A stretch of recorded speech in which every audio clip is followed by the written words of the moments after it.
Pencemaran itu sudah hampir semua sumber itu muncul di kota Surakarta ini ya. Alhasil Bengawan Solo istilahnya kondisinya tercemar. Kalau boleh saya mengatakan tercemarnya statusnya ya sedang menuju berat ya. Itu kondisi mikroplastiknya sekitar 0,5 partikel. Persoalan regulasinya sih memang kalau sudah di bawah baku mutu silahkan dibuang ke sungai kan begitu regulasinya.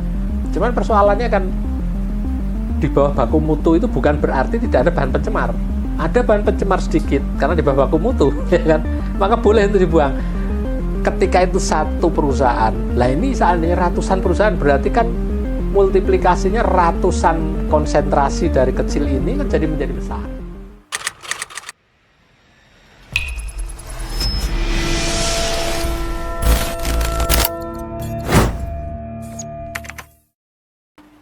Assalamualaikum warahmatullahi wabarakatuh. Halo Pak Belanis, kembali lagi dalam Pak Belan Dialog, kali ini bersama dengan saya, Alifa Raihana. Solo memiliki julukan The Spirit of Java atau pusat kebudayaan yang ada di Jawa, juga dikenal sebagai kota budaya dan juga kota Bengawan. Tak lain dan tak bukan, hal ini karena bukan salah satu, tapi sungai terbesar dan terpanjang yang ada di Jawa Tengah dapat ditemui di kota Solo.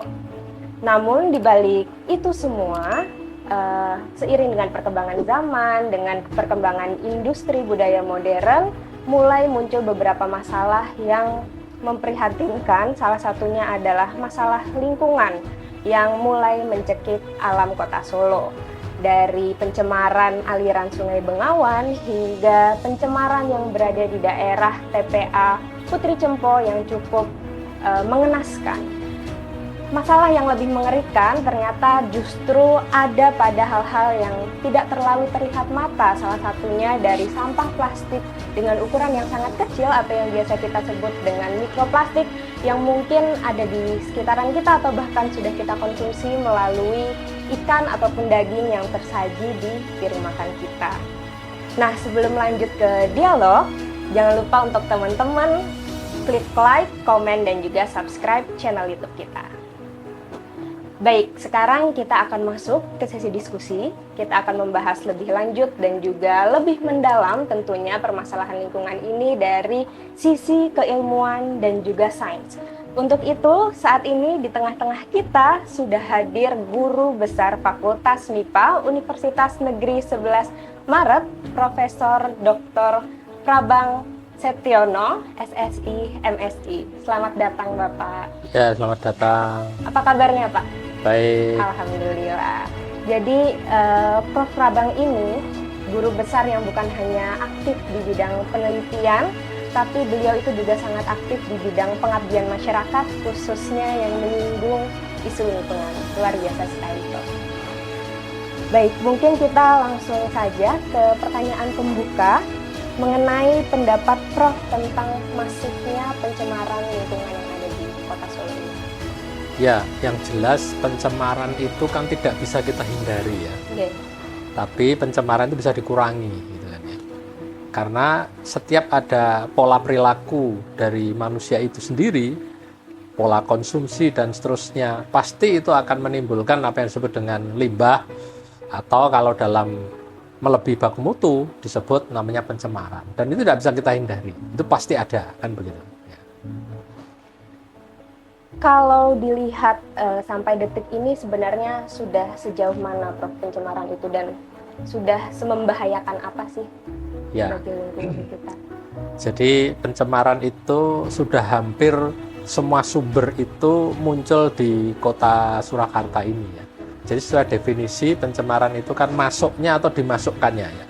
Kalau masuknya itu kan berarti tidak disengaja gitu kan ya.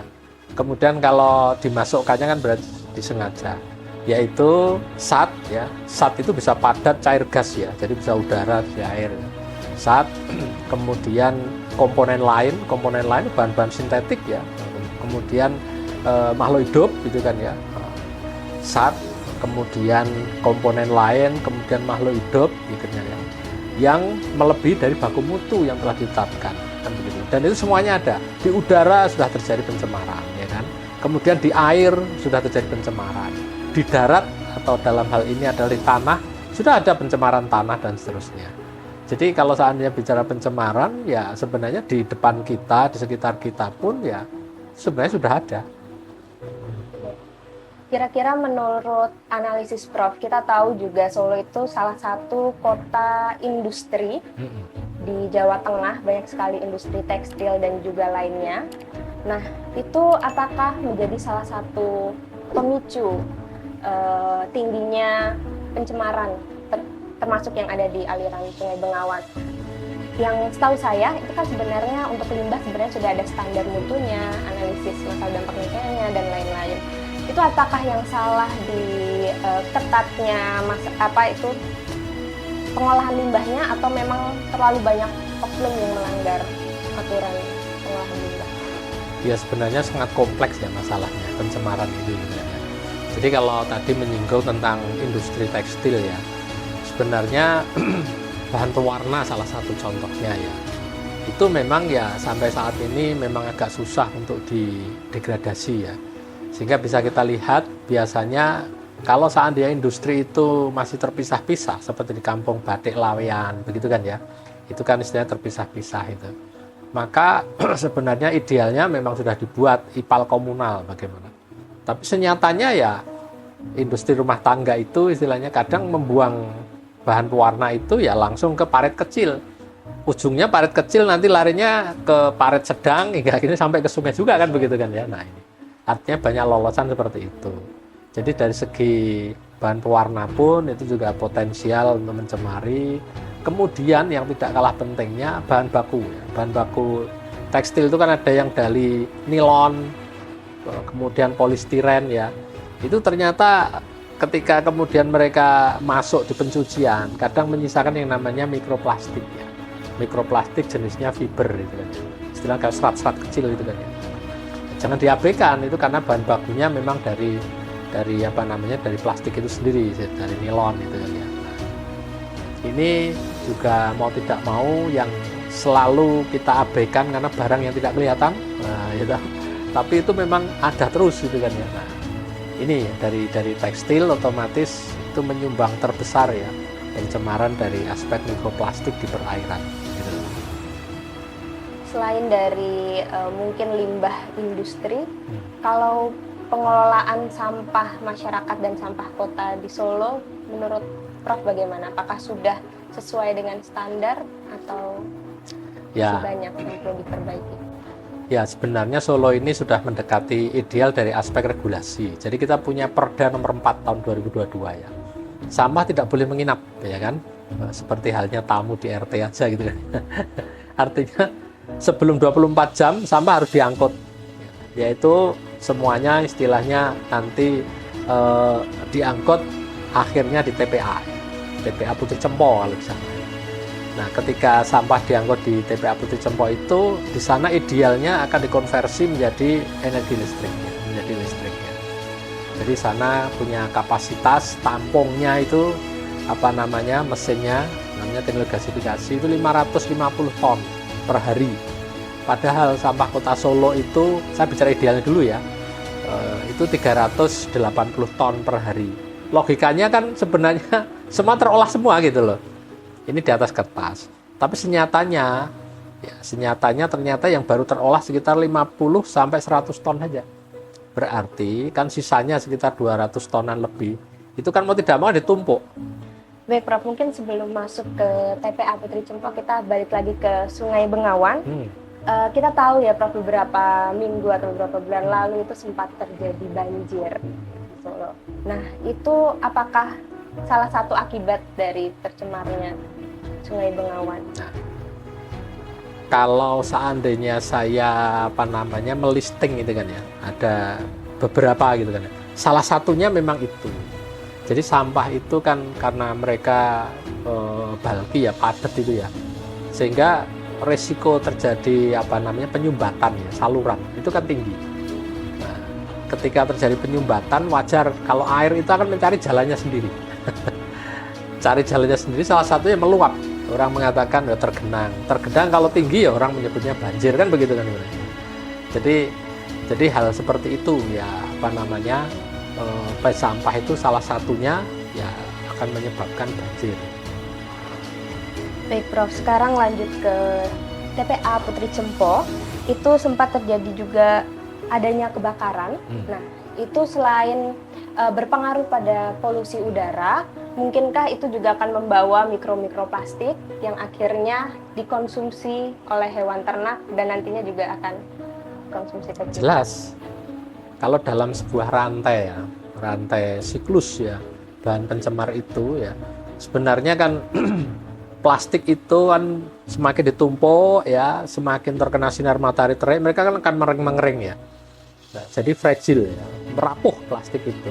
Mudah sekali untuk mereka itu terdegradasi menjadi ukuran-ukuran kecil gitu. Nah, ketika terjadi proses pembakaran, mau tidak mau pembakaran yang dikombinasi oleh angin gitu kan ya, otomatis kan bahan-bahan kecil yang namanya mikroplastik ini kan ikut terbang, dia terbawa oleh angin, terserah anginnya akan membawa kemana, radius seberapa dan seterusnya itu tergantung daripada anginnya begitu.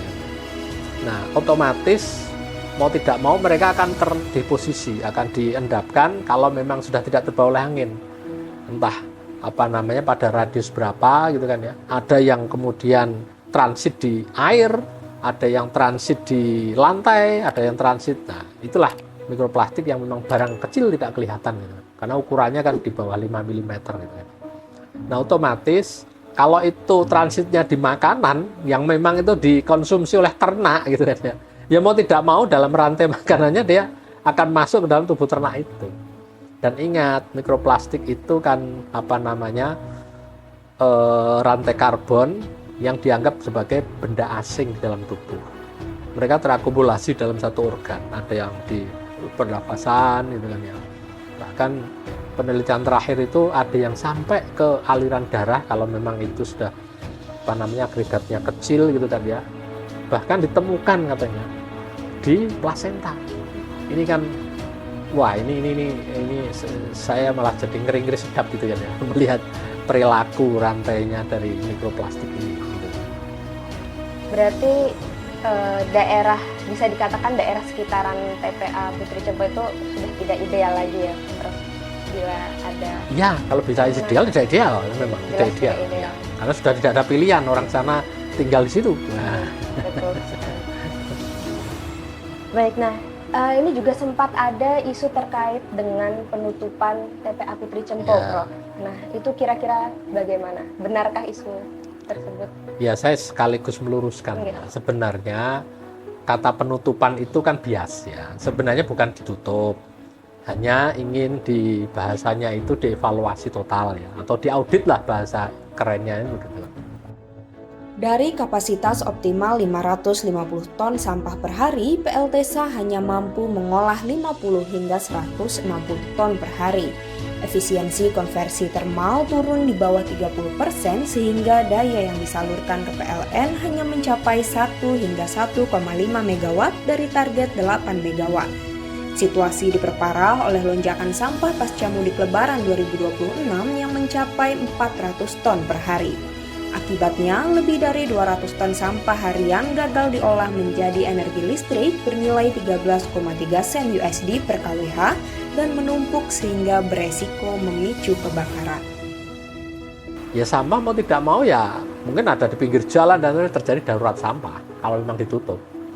Maka istilahnya tidak ditutup, tapi istilahnya ingin dievaluasi total atau diaudit mana yang perlu diperbaiki gitu kan ya. Mana yang perlu disupport gitu kan ya, sehingga nanti ada titik temunya gitu kan ya. Kapasitas yang ada dengan existing sampah yang ada ini betul-betul bisa dioptimalkan. Itu sebenarnya. Berarti pengolahan sampah untuk menjadi energi listrik ini ya. Setiap hari nih, Pak? Setiap hari. Menghasilkan kurang lebih 8 MW yang di take over oleh PLN itu 5 MW. Tapi berarti penerapan ini baru di TPA Putri Cempo saja atau? Se-Indonesia baru 2. Baru 2. Yaitu Surabaya sama Surakarta. Jadi percontohan sebenarnya itu. Itu percontohan untuk seluruh Indonesia sebenarnya. Tapi ya ada kendala X, Y, Z itu hal biasa bagi saya. Nah, fungsinya kita selaku akademisi ya membantu untuk mencarikan solusi, bukan menjadi bagian dari masalah itu sendiri. Gitu. Kalau masyarakat sekitar, apa ada keluhan tidak Prof dengan proses pengolahan sampahnya? Ya, keluhannya masyarakat itu kan sebenarnya tahu sendiri ya, 380 ton per hari. Kalau satu truknya itu kurang lebih bisa mengangkut 5 ton ya, berarti butuh berapa truk gitu. Bisa dibayangkan kan? Dan itu tiap hari itu selalu antri ya. Antrian untuk bisa loading maksudnya menimbun sampah itu. Nah, yang dikeluhkan masyarakat itu ada antrian truk tiap hari, dan yang dibawa itu kan sampah. Kadang terkena angin terus agak berbau. Tapi karena ya itu tadi, karena sudah terbiasa begitu kan ya, sehingga masyarakat memandang itu ya gimana lagi, nggak ada pilihan, memang mereka harus tinggal di situ. Sehingga karena kebiasaan itu ya masyarakat mungkin ya menganggap ini sebuah resiko yang harus mereka hadapi untuk tinggal di daerah TPA. Kalau saya memandang kok demikian. Ya Prof, tadi saya sempat terlewat mau nanya terkait dengan Sungai Bengawan itu Ya. yang sudah tercemar. Itu pastinya akan mempengaruhi ekosistem Ya. di dalamnya kan, dan bagaimana pendapat Prof terkait dengan mungkin flora dan fauna termasuk ikan-ikan lokal yang mungkin semakin hari semakin sulit ditemui karena tidak bisa bertahan ya. Ya. Kalau saya mengatakan ini sebuah seleksi alam ya.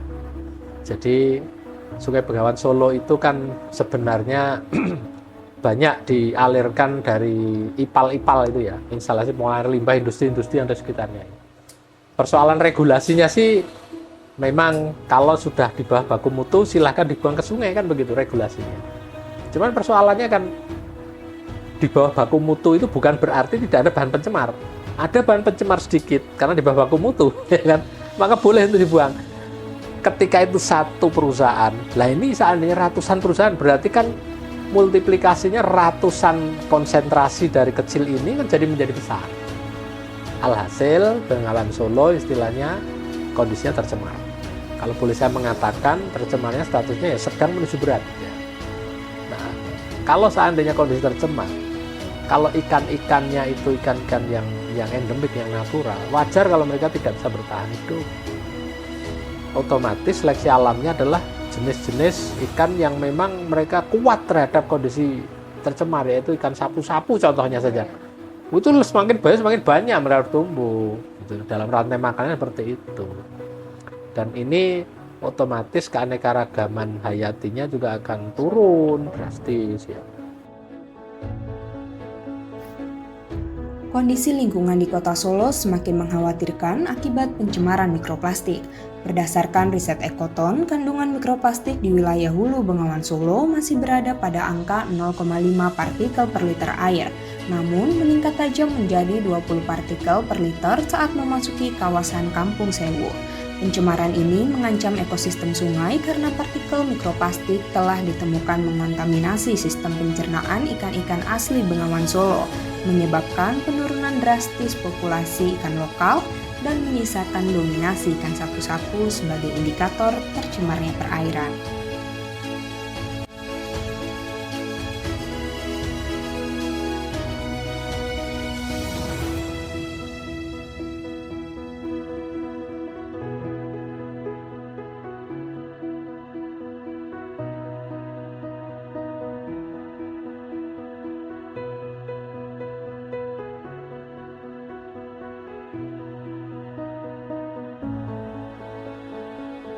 Selanjutnya Prof, saya juga sempat baca sekarang itu ada yang namanya teknologi fotokatalitik ya, yang membantu untuk mengolah dan mendegradisir sampah plastik itu sendiri. Nah, mungkin bisa dijelaskan ke teman-teman terkait dengan apa itu teknologi fotokatalitik dan bagaimana efektivitasnya dalam mengurangi pencemaran. Ya.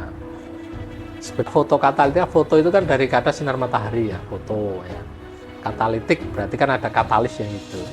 Sebenarnya prinsipnya itu mikroplastik atau limbah plastik itu gitu kan ya. itu bagaimana dengan sinar matahari itu sebagai energinya gitu kan ya, dengan dikatalisis oleh TiO2 jadi teoksida biasanya begitu, karena murah itu katalis seperti itu maka rantai karbonnya akan terpecah gitu. Rantai karbonnya akan akan putus-putus, akan menjadi lebih kecil, ukurannya jadi lebih kecil begitu kan ya. Nah, karena istilahnya terjadi proses oksidasi radikal hidroksi atau OH gitu kan ya. Secara kimia kan seperti itu. Sehingga itu terus kemudian demineralisasi. Istilahnya demineralisasi itu hasilnya menjadi semacam diagregasi gitu kan. Sehingga sudah tidak nyebar lagi. Nah, gitu kan ya. Persoalannya begitu. Nah, kalau seandainya skalanya skala besar, seperti skala sungai, berarti kan walatnya ini kan bukan harus besar juga gitu kan ya. Sampai saat ini kok saya belum pernah melihat gitu kan ya. Walat sebesar itu untuk menanggulangi Bengawan Solo yang begitu besar. Sementara baru itu kalau seandainya air dari Sungai Bengawan Solo diambil kemudian masuk ke fotokatalitik, oke, ini efektif. Artinya kan air yang terseleksi kan, bukan sungainya itu. Kalau sungainya, alatnya saya tidak tahu efektivitasnya, biaya operasionalnya, begitu. Konsepnya seperti itu.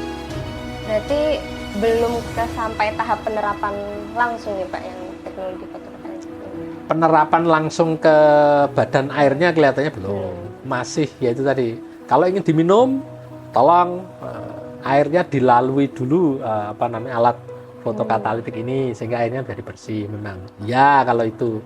Tapi kalau skalanya di sungai, badan air kok. Kalau dibandingkan dengan teknologi mikroba, Pak, saya juga pernah baca ada yang bisa memfermentasi sampah. Itu sudah ada penerapannya belum? Oh ya, sebenarnya sampah itu konteksnya kalau organik ya. Kalau organik itu bisa difermentasi, biasanya orang mengatakan namanya ekoenzim ya. Namanya ekoenzim. Ya. Jadi kalau sudah menjadi ekoenzim sebenarnya licit segala itu kan sebenarnya kan proses fermentasinya kan di situ sebenarnya. Licit yang cairan yang berbau itu kan ya, yang agak hitam-hitam itu kan ya. Ekoenzim sebenarnya konsepnya sama, tergantung bahan baku. Kalau bahan bakunya homogen seperti buah-buahan semua, maka ekoenzim yang dihasilkan juga akan lebih baik. Kalau campuran ya itu akan mengurangi optimalisasi dari kandungan ekoenzim itu. Ekoenzim sekarang sedang banyak diteliti, katanya bisa untuk purifikasi ya, menjernihkan air. Ada yang dipakai untuk pupuk, ada yang dipakai untuk sebagai ekoenzim itu sebagai bahan konon ceritanya itu ekoenzim itu bisa sebagai penyubur juga bisa gitu kan ya. Jadi ini selalu di riset-riset seperti itu. Gitu. Baik Pak, saya juga sempat membaca artikel ya sebagai salah satu solusi dari yang saya simak melalui program P2M Sigubes. Itu ada yang namanya Smart Garden di tengah kota. Nah itu manfaat dan mekanismenya bagaimana Pak? Bagaimana kita ini menciptakan iklim mikro. Iklim mikro dengan menggunakan garden itu. Sehingga kalau seandainya kita ini gerah kan otomatis larinya ke penimbul hawa kenyamanan sintetik yang berupa AC kan begitu kan ya. Nah dengan adanya smart garden ini diharapkan tanpa AC pun kita dapat asupan suplai oksigen yang berlebih sehingga nyaman gitu kan ya. Jadi iklim mikro itu akan tercipta di situ, minimal ini akan mengurangi penggunaan pencipta hawa sintetis yang berupa AC itu. Jadi smartnya sebenarnya di situ. Sehingga kalau kita mengurangi AC, kita akan mengurangi listrik kan begitu, menggunakan listrik. Kalau kita mengurangi listrik, berarti kita akan mengurangi bahan baku yang produksi listrik yaitu batu bara. Ketika kita mengurangi batu bara, disitulah kita akan mengurangi emisi gas rumah kaca kan begitu kan ya. Gas rumah kaca berarti akan membantu untuk memitigasi terjadinya perubahan iklim. Jadi lari-larinya akan di situ. Dampak buruk pengelolaan sampah ini mulai mengancam kesehatan masyarakat. Tim mikroplastik Hunter Ekoton pada akhir 2025 menemukan air hujan di kota Solo telah tercemar mikroplastik dengan konsentrasi tertinggi 125 partikel per liter di Jalan Slamet Riyadi dan 75 partikel per liter di Jalan Hasanuddin. Sebanyak 71,3% partikel yang ditemukan berupa serat polimer berwarna hitam yang diduga berasal dari aktivitas pembakaran sampah terbuka. Sejalan dengan itu, data Dinas Kesehatan Surakarta mencatat kasus infeksi saluran pernapasan akut atau ISPA terus meningkat di berbagai puskesmas kelurahan, bahkan bertambah hingga ratusan kasus baru setiap minggunya. Per meter persegi, karena ngitungnya kalau di udara itu kan hitungannya meter persegi ya, volume, satuan volume. Satuan luasan ya, 1 meter persegi satu luasan. Itu kurang lebih didapatkan seperti itu. Nah, artinya apa? Ketika mikroplastik itu berhamburan ya karena tidak terlihat gitu kan. Maka itu kadang memberikan namanya ISPA, infeksi saluran pernapasan akut ya. Infeksi saluran pernapasan atas. Larinya apa? Ke mungkin puskesmas. Larinya apa ke puskesmas? BPJS. Larinya apa ke BPJS? Subsidi pemerintah, uang lagi. Larinya apa ke subsidi pemerintah? Ya otomatis cadangan APBN-nya kan jadi berkurang karena banyak yang sakit kan gitu kan ya. Angka kesakitannya itulah yang sebenarnya membuat ya biaya yang harusnya tidak dikeluarkan oleh APBN jadi dikeluarkan oleh APBN kan subsidi kan gitu.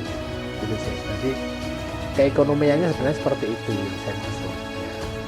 Nah, kalau kita lihat Prof, kira-kira pemerintah sudah melakukan peran aktifnya belum untuk menangani masalah isu lingkungan ini? Pemerintah sebenarnya sudah tanggap seperti ini dengan satu memproduksi regulasi ya.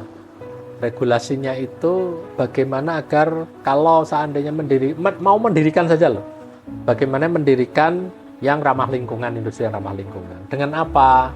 Dokumen lingkungan namanya AMDAL, analisis mengenai dampak lingkungan. Kalaupun ini belum mendirikan pabrik loh, sudah dituntut seperti itu.